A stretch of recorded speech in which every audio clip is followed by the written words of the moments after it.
Bom dia a todos. Queria agradecer a presença de todo mundo aqui e eu vou tentar ser o mais breve possível, falar um pouco sobre a nossa associação, o trabalho que a gente faz, quem pode ser beneficiado com esse trabalho, qual que é o nosso objetivo. Pronto, já fui apresentada. A associação foi fundada em fevereiro de 2011. Nós temos um número de animais esterilizados até então de 890. A gente acredita que até o fim desse ano nós iremos passar dos 1000. Amanhã a gente já tem uma outra campanha agendada às 14h, e onde vão ser esterilizados 76 gatos, fêmeas e machos. Pronto, por que a gente decidiu fazer a ARPA? Porque nós aqui em Poiares, e acredito que vocês nos outros conselhos, têm o mesmo problema. Há muitos cães e gatos. Nós não temos adotante em número suficiente para todos esses animais. Estima que tenha-se hoje 2 milhões de abandonos. Para cada animal que tenha uma casa, outro animal ou anda na rua perdido, ou anda num abrigo, ou numa associação, ou está nesse momento a ser eutanasiado aqui em Portugal. Outra coisa que a gente sempre teve em mente também é aqui a condição dos gatos de rua, ou seja, os gatos silvestres. Nós até poderíamos ir lá e tentar realojar esses animais, mas todo mundo sabe que gato silvestre não se habitua dentro de 4 paredes. E esse era o outro objetivo da nossa associação, é fazer com que esses gatos tivessem uma qualidade de vida no próprio habitat, sem terem que ser capturados para serem realojados ou colocados em abrigos, canis, etc. Pronto, esse é o nosso objetivo. A gente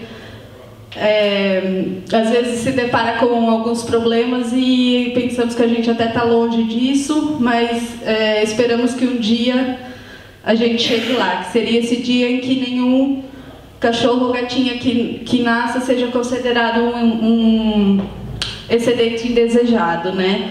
Era o ideal que todos os animais que nascessem tivessem uma casa, um dono em condições, e não fosse logo pensado em deixar na rua, deixar na lata do lixo, ou então em ser eutanasiado.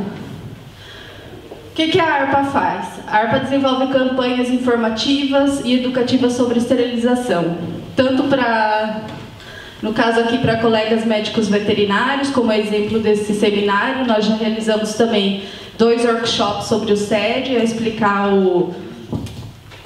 os métodos, o planejamento que tem que ser feito para se executar o SED, e além de campanhas educativas nas escolas e com as crianças, que a gente acredita que é um bom meio da gente divulgar a palavra, divulgar a associação e fazer com que eles tenham uma nova mentalidade, passem a palavra para os pais para casa.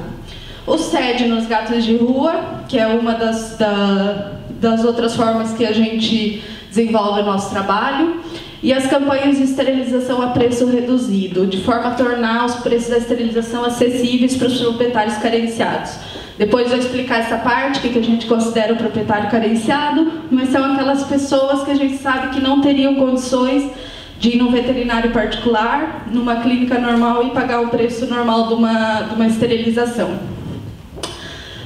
Da formação aos veterinários, a gente também tem um curso. No momento a gente já tem vários colegas que fizeram o curso com a gente, já estão treinados e habilitados para fazer essa técnica, porque hoje em dia, para você fazer o SED, você tem que ter uma técnica aprimorada. Claro que o Dr. Jeffrey depois vai falar melhor sobre isso, vai explicar tudo isso, mas você tem que saber como é que você vai fazer, porque é um gato que você não vai ver mais, não vai ter retorno, não vai ter pós-operatório, não vai ter medicamento, não vai usar funil. Então não é qualquer cirurgia que você pode fazer nesse animal. E envolver as entidades municipais, governamentais e a OMV. Nós temos a autorização da OMV. Uma das condições impostas pela ordem foi sempre a entrega dos documentos das inscrições dos proprietários carenciados. Dessa forma ela também nos dá um respaldo para fazer a nossa atividade da nossa associação. De quem que é a responsabilidade? Que nós temos... seria mais ou menos o que a gente considera o mundo ideal dos gatos indoor. Por quê? Porque esses gatos errantes aqui que são os gatos ou ferais, ou os gatos abandonados ou que se perderam, ou os gatos da comunidade, ou os gatos de proprietário que têm acesso à rua, que geram o nosso problema. A gente sabe que cada fêmea pode ter por ano 30 filhotes, né? Os machos podem acasalar com várias fêmeas que se encontrarem receptivas durante o cio. E é esse grupo aqui que a gente tem que trabalhar, que tem que fazer reduzir o número de nascimento e o número de animais. A gente tem certeza que uma das formas de fazer isso é o SED, né? Por que a gente, aqui uma foto das nossas voluntárias vai fazer as capturas em Coimbra. Por que a gente faz o SED? Não tem local para retirar os gatos. Vamos castrar os gatos e vamos pô-los aonde? Não existe. A gente sabe que tudo que é abrigo, canil municipal, está tudo lotado. Além do que, a condição dos gatos silvestres, como eu já falei, que eles não se adaptam, principalmente aqueles gatos que nunca tiveram contato com humanos, mal vê uma pessoa, querem se esconder. Esses gatos não podem estar fechados. A gente sabe a questão da eutanásia, que aqui eu sei que tem colegas veterinários municipais, é sempre prejudicial para a imagem pública, né? Quando são eutanasiados animais, as pessoas acham, não aprovam essa medida, e nós também não, porque o que a gente pensa? A eutanásia não resolve o problema, e isso é mais que prova. A eutanásia não resolve o problema do controle populacional. A única forma de resolver esse problema é deixar que eles não nasçam. É assim que a gente pensa.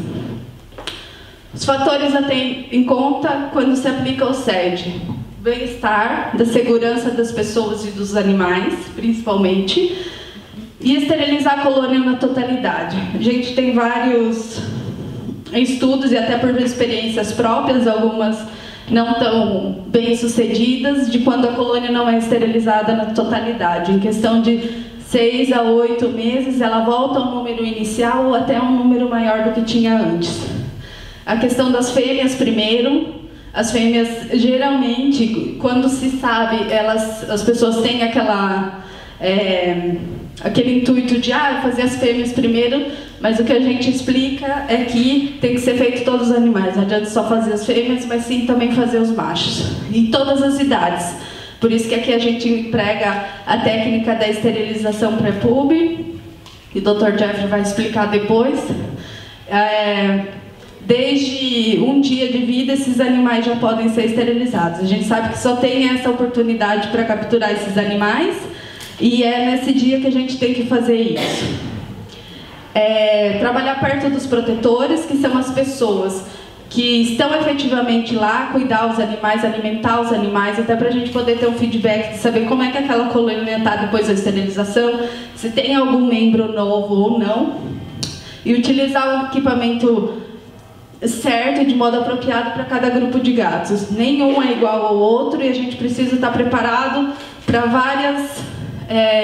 várias dificuldades que vão se encontrar durante as capturas. E fale e comunique, é o principal, porque o que parece óbvio às vezes para a gente, para o protetor é de outro mundo, para o proprietário mais ainda. Então, sempre explicar qual que é o nosso objetivo. O que a gente pretende no caso das colônias? Estabilizar e reduzir o tamanho da colônia, minimizar o estresse e o trauma dos animais, e que isso sirva de exemplo, e é assim que a ARPA tem trabalhado. As pessoas hoje em dia sabem da nossa associação porque a vizinha que protege os animais esterilizou, deu certo, eles não se procriaram, e então ela indica a associação para ser feito isso em outro lugar, para ser feito SED em outro lugar. Os princípios para poder isso ter resultado: os procedimentos cirúrgicos com o mínimo de complicação. Hoje em dia, desses 890 animais, nós temos complicações pós-operatórias ou operatórias de 0,3%. É uma margem mesmo muito baixa, e se deve a ter a técnica adequada para cada animal. a compreensão total das políticas e dos procedimentos. A ARPA, infelizmente, passa também por burocracias, assim como qualquer outra associação. E os gatos a entrar e sair do SED o mais depressa possível, né? A gente faz as capturas sempre no dia anterior, no caso serão feitas hoje ou amanhã cedo para a próxima campanha de amanhã, e no máximo até segunda-feira esses gatos já têm que serem libertados. Prontos. Claro que sempre temos obstáculos quando a gente quer desenvolver o trabalho, e aqui estão alguns. As autoridades e vizinhos mal informados, que querem tirar os animais do lugar, no caso do SED, eles não entendem que já a colônia estando lá castrada, não se reproduzindo, é muito mais fácil de ser aceita no ambiente, inclusive pela comunidade em geral. Mas geralmente não, eles querem é que vá lá e tirem os animais de lá. Depois que eles veem um exemplo de como é que é, depois da esterilização, depois eles terem sido controlados, aí eles já veem, afinal isso resulta mesmo e é assim que a gente quer. Outro obstáculo é o dinheiro. Todo mundo sabe que hoje em dia a crise financeira de Portugal é uma das grandes desculpas para o abandono de animais e mesmo para cuidar dos veterinários, enfim, para todo que é tipo de ações realizadas com animais e principalmente também no SED. E a ARPA faz um trabalho de fundraising através de várias iniciativas durante o ano para conseguir arrecadar esse dinheiro. É claro que nós fazemos um preço super acessível, tanto para as colônias e tanto para os proprietários carenciados, mas não é esse preço, como vocês vão ver, é claro que reflete na castração de um único animal. A ARPA tem que arcar com essa diferença, então nós temos que sempre fazer iniciativas para conseguir esse dinheiro para continuar o trabalho. Outro obstáculo, que é ilegal alimentar os animais de rua, todo mundo sabe, hoje em dia é muito mais difícil você encontrar um protetor que dê a cara, que diga, não, eu alimento, eu os protejo, eu dou abrigo, eu dou ração. E, por lei, a devolução daqueles animais ainda aqui é considerado como um abandono. Esses são alguns obstáculos que a gente tem que enfrentar diariamente, que a gente pretende, com o nosso trabalho, e fazendo com que as pessoas entendam que isso faz parte de um conjunto e que a ARPA tem que superar esses obstáculos e as pessoas também, né? Outros problemas aqui são o acúmulo sempre de comida, lixos, construções velhas que servem de abrigos para esses animais durante o SED e que geralmente é o que dificulta as capturas e é de difícil acesso. Aqui enfatizar a diferença do gato doméstico e do gato silvestre. É claro que vocês sabem que o gato doméstico é aquele que já teve contato com humanos, e o gato silvestre é aquele que nem sequer se aproxima, né? Nós temos aqui 3 parâmetros para supor uma possível adoção desses animais que são encontrados eventualmente na rua. Os gatos dóceis têm aqui um potencial grande de adoção, porque eles deixam se tocar, não tem dificuldade na captura. São geralmente aqueles gatos que estão perdidos ou abandonados. Os gatos silvestres, que estão habituados com humanos, são aqueles que em alguma fase da vida tiveram contato humano, mas são aqueles gatos que não se suportam ver fechados dentro mesmo de uma simples caixa de contenção ou de uma casa. Por isso esse animal aqui talvez seja adotável, mas não é um animal que você com certeza pode recomendar para adoção. E aqui o gato feral é aquele que nasceu na rua, jamais teve contato humano. Esse gato você jamais vai poder colocá-lo para adoção, porque é claro que vai ser um caso de insucesso. Pronto, o que nós temos que ter em mente sempre quando nós fazemos as capturas nas campanhas da ARPA é que nós só temos aquela oportunidade, temos que ter o equipamento adequado para se fazer as capturas, eventualmente aqui as armadilhas manuais e fazer principalmente a aclimatação dos gatos. E aqui é que é importante a entrada dos protetores do lugar, porque muitas vezes os gatos que são mesmo silvestres, eles mal veem o movimento das pessoas ou das armadilhas ou das caixas e eles desaparecem.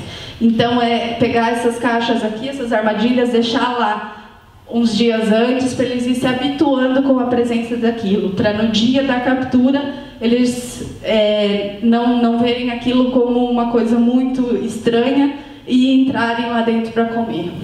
Nesse momento, a ARPA tem, na verdade aqui são 6 armadilhas manuais, que essa semana a doutora Cristiane ganhou mais uma armadilha da SNP lá em Barcelona, do Congresso do ICOL. E nós temos 6 armadilhas manuais automáticas, cestos de transporte. Nós temos 50, que é mais ou menos esses cestos aqui. Gaiolas de contenção com paredes deslizantes, ou as crush cages, que a gente chama, nós temos 5. Também luva de couro e toalhas, que isso é um material básico para se executar um set. Pronto, aqui está as gaiolas de contenção, as caixas que a gente chama. Essas caixas são ideais porque elas têm a mesma abertura aqui da entrada da armadilha e é fácil passar o gato da armadilha para essa caixa aqui. Já que não acontece o mesmo com aquelas transportadoras normais. Várias vezes foram apanhados gatos e na hora de passar o gato para a transportadora, o gato escapa. Então essa aqui é que é o ideal. E aqui a crush cage, que tem a parede deslizante. Claro que esse gato você não vai tocar a mão, você aperta, ou aqui, né? E aqui é dado então anestesia nesse animal. Aqui tem outro modelo, mas essa já é em aço, da Confraria dos Bichos.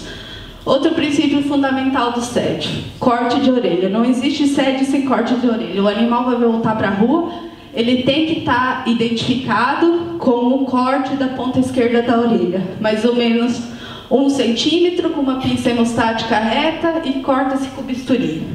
Tá? Isso é procedimento internacional. Existem alguns países que têm alguma pequena diferença aqui. Alguns fazem no lado direito, ou fêmeas de um lado, machos do outro, mas isso, padrão internacional, usado pela maioria das associações de bem-estar animal, é o corte da orelha esquerda. É a única maneira eficaz de você, à distância, numa colônia, por exemplo, de 20, 25 animais, como aqui vai ser capturada hoje para a campanha, você saber quem é que já está castrado ou não. Outra decisão que você tem que sempre ter em mente quando você realiza o SED é se afrontar com as possíveis patologias daqueles animais. A gente sabe que são animais que vêm da rua, a gente não sabe em que condições que eles vêm. Então, você tem que optar por essas 2 decisões, ou tratamento ou eutanásia. Que nós temos alguns exemplos, e é claro que o que vocês têm que ter em mente? É uma gata de rua, um gato de rua, você vai conseguir fazer um curativo nesse animal depois, você vai conseguir administrar alguma medicação, você vai conseguir ter esse animal trancado dentro de uma caixa durante uma semana, 10 dias, não sei. Existe uma possível cura, senão esse animal tem que ser eutanasiado. Esse animal não é animal que pode voltar para uma colônia, porque nós, como associação, além de querer fazer a esterilização, primeiro está o bem-estar do animal. É lógico que esse animal está em sofrimento e o melhor que a gente pode fazer por ele nesse momento é mesmo a eutanásia. Aqui foi um projeto que a ARPA fez esse ano, projeto Sem Gatos de Rua. Nosso objetivo era angariar 1.500 euros para nós esterilizarmos 100 gatos de rua aqui da região de Coimbra e de outras regiões. Nós conseguimos angariar dinheiro para fazer 169 esterilizações. Amanhã ainda vão ser feitas 52 ou 53, se não estou em erro, no âmbito do projeto para fechar esse número. Essa é uma das formas de fundraising que a gente faz, além de fazer caminhadas, vendas de camisetas, artesanato, tudo para ajudar a custear as cirurgias. Aqui um modelo do cartaz que a gente faz. Campanha de esterilização, preços reduzidos para proprietários carenciados e gatos de rua. As nossas campanhas. As nossas campanhas são realizadas na Clínica Confraria dos Bichos, aqui em Vila Nova de Poiares. A clínica não nos cobra nada. Nos cede o espaço, o material a ARPA tem, os medicamentos a ARPA tem. Os consumíveis, enfim, a clínica nos dá realmente o espaço e não nos cobra nada por isso. São realizados sempre aos domingos. que é para não ter qualquer coincidência de horário de funcionamento com a clínica. E as pessoas que participam das campanhas estão lá todos de forma voluntária. Ninguém tem ordenado, a ARPA não tem funcionários, tem só voluntários. É necessário um processo. Primeiro, a inscrição, tanto de gato de rua, de colônia, o protetor tem que se inscrever, apresentar um formulário através da internet ou pessoalmente, entregar os documentos. São exigidos sempre, tanto para protetor quanto para proprietário, cópia do BI, contribuinte, um comprovativo de rendimento e um comprovativo de morada. Os documentos são os mesmos para todo mundo. No caso dos protetores, o rendimento do protetor não tem interferência com a participação, a aprovação ou não para a participação da campanha, visto que esses animais são de rua, estão na rua. Mas já para o proprietário, o proprietário só pode participar, ou seja, com o animal próprio dele, quem não tenha um rendimento maior do que um salário mínimo por pessoa do agregado familiar. Ou seja, um casal, por exemplo, a ganhar 1.000 euros com 3 filhos, pode participar da campanha, porque dividido pelas 5 pessoas, o rendimento é menor do que um salário mínimo. Por que a gente estabeleceu esse valor? Porque é um valor que a gente considera o mínimo para hoje em dia uma pessoa ter um animal, arcar com as despesas de esterilização, vacinação, claro, possibilidades que esse animal possa ter. Tem que sempre se fazer bem a diferença. O que eu quero esterilizar na campanha? Os gatos, o gato é meu, ou então eu quero adotar esse gato. Então você tem que se inscrever como proprietário. O gato é de rua, ou então eu alimento, não são meus. Fazer a inscrição como protetor. Sempre a diferença é essa. No caso das cadelas, a gente faz a inscrição aqui sempre como proprietário e nunca como protetor, porque nas cadelas é um caso mais complicado. Cadelas ou cães, os caninos em geral. E a gente acredita que esses animais têm que estar sobre a responsabilidade de alguém. Nesse caso, a pessoa se assumindo aqui como proprietário, mesmo que esse cão for para adoção, tem que se enquadrar nas condições de proprietário. Os preços que a ARPA pratica. Como eu disse, é claro, vocês podem imaginar que isso não é o preço real de custo que a ARPA tem na esterilização de cada animal. Para os gatos de rua ou de colônia, nós cobramos 5 euros por cada animal, independente de ser fêmea ou macho. E aqui já muda um pouco para os proprietários carenciados. O proprietário carenciado para um gato paga 20 euros, para uma gata 30, para um cão 35, e as cadelas aqui, consoante o peso, que vai de 40 a 60 euros. Nós cobramos 10 euros pela aplicação do microchip, que é obrigatório nas campanhas. O animal que participa das campanhas tem que ter de alguma forma uma identificação. No caso dos animais de rua, o corte da ponta da orelha esquerda, ou no caso dos proprietários, independente de ser gato ou cão, a aplicação do microchip. Isso é uma forma da gente divulgar a posse responsável desses animais, para que eles tenham uma responsabilidade maior, já que o animal está registrado em nome deles. Pronto, as etapas das nossas campanhas. Aqui é a chegada dos animais à clínica, eles estão sempre nessas caixas de transporte, e é sempre feita uma ficha de esterilização para cada um desses animais. Depois passa pela anestesia, onde os animais são passados para a crush and cage, são anestesiados com um coquetel que a gente faz de um protocolo anestésico com 5 medicamentos. Isso é dado consoante uma estimativa de peso de cada animal. Ao pós-operatório, onde os animais são sempre preparados, e depois a cirurgia em si. Quando é necessário, a gente usa também anestesia inalatória, no caso dos filhotes ou então das cadelas, quando levam um tempo mais prolongado de cirurgia, mas a média de cirurgia de uma gata são 10 minutos, e de uma cadela de 15 a 20.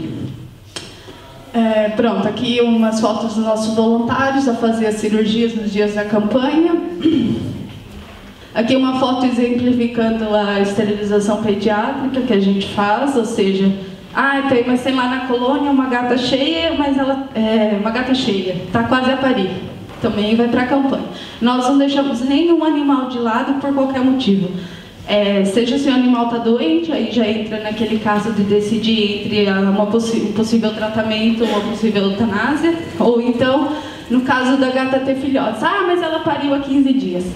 Traz os gatinhos também, que já fica aqui tudo resolvido. É claro que para isso é preciso técnica, é preciso material adequado, depois vão ter a referência sobre isso. Aqui um pouco do trabalho que a ARPA já fez durante esses 2 anos, que é a formação com as crianças, tanto aqui em Vila Nova de Poiares ou de Coimbra. Primeiro para incutir a posse responsável desses animais e depois para explicar um pouco sobre a esterilização, sobre as campanhas que a ARPA faz aqui em Vila Nova de Poiares.